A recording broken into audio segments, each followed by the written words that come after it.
Well, I feel like the lucky one here right now, I'm going to tell you, because there's not so many people to embarrass myself in front of anymore. I'm not really, I'm not a veteran at this kind of end of it, but I can tell you that I actually have some common sense, and I know what's going on right now. Starting with the fact that we are in a terribly bad relationship with our government at the moment.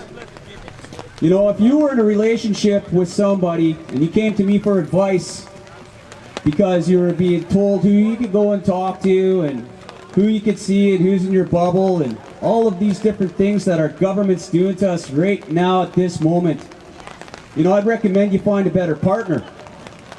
And I hope you realize that that's exactly what this is. We're in a bad relationship with our government, so we need to replace that. But that means people are actually going to have to step up and take some different responsibilities in life.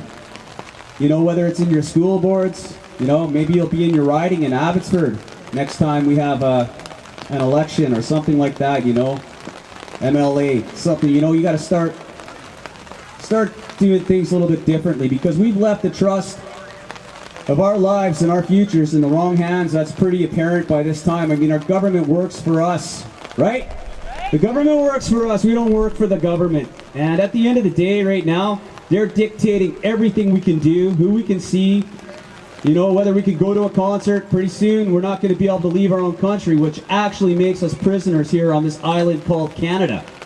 That's scary. Okay, so I'm not going to take up a bunch of time on this. We're in the rain now, but it's so important that everybody gets the message, because if you go home now and then you go and comply everywhere you go, all of this is for nothing. It's absolutely for nothing, because you didn't have enough jam to say no or have an argument or tell people that what they're expecting of you and how you should behave is wrong. You can't keep behaving like a sheep, and I'm sorry to put it out there in that fashion, but you're doing something you don't want to do that goes against your own belief, because, you know, you want to just get it done. I'll tell you, I go to Costco. I'm the only one in Costco every single time without a mask on. And of course they ask me to put a mask on, and I just say no. You know, Chris Guy, what does he tell us to say? Just say no. Stand up for yourselves. You know, all these kids that are going to school, this is abuse. What's happening to these children right now? You know, they have to wear masks, zombie walks, can't play with each other. Somebody has a sniffle pretty soon. You know what's going to happen, because we have this vax passport. They're going to be able to shut down sectors of our province all at one time. Now that better scare the shit right out of you if you're depending on your income, because how are you going to pay your mortgage, put food on your table? How are you actually going to get through life if they can just shut you down for 6 months at a time like we are all Australians? You know, that's the point of showing you guys these images here. These people are trying to actually get their lives back, so they're out protesting. And what happens to them? You see, that's a lady, that's a woman right there. She's down on the ground with all these so-called police officers pepper spraying her. They're getting kicked in their faces. And you know what? Everybody says, well, it hasn't affected me, or it's not happening here. It's coming here, guys. Get the fires going in your bellies.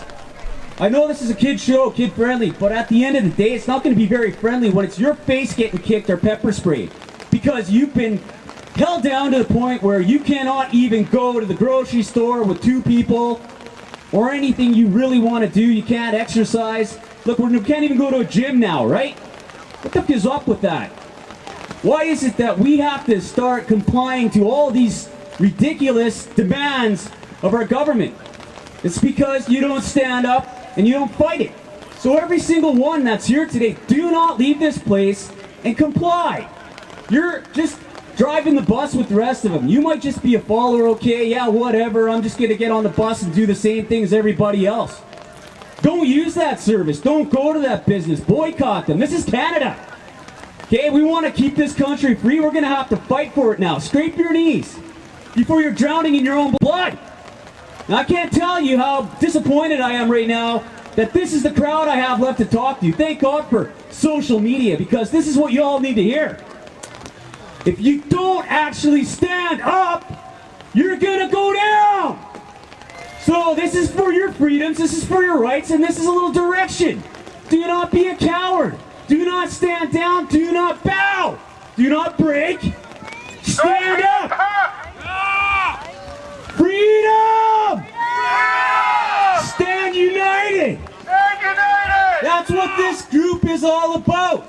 As a big society that stands up to this tyrannical government, we can shut them down, we can stop them. But if I go do it by myself, they're gonna make an example out of me. So I did it for nothing, because nobody backed me up. Do you understand what I'm saying? Get your together. And I love you for being here in the raid, but I really wish more people had to realize how important this message is. Because at the end of the day, if you go home, you send your kids to school in a mask, you bow down and kiss their ass, we're going to be going off the cliff with the rest of the idiots. So stand up for your rights, and thank you for being here. Everybody, love you all very much.